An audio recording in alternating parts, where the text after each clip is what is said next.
Hello friends and welcome to my channel Instant Nerd. Today we will learn how to end subscription and credit usage concerns in Picsart AI Editor.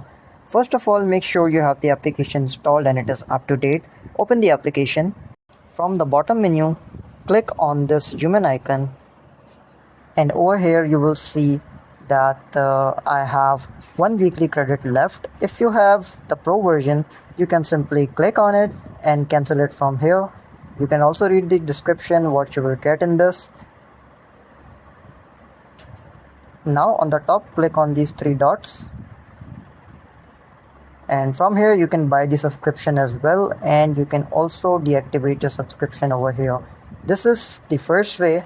If you want to delete your account, you can simply go to the pencil on the left and scroll down and click on delete profile. Thank you so much for watching the video. If you like it, please like and subscribe to our channel.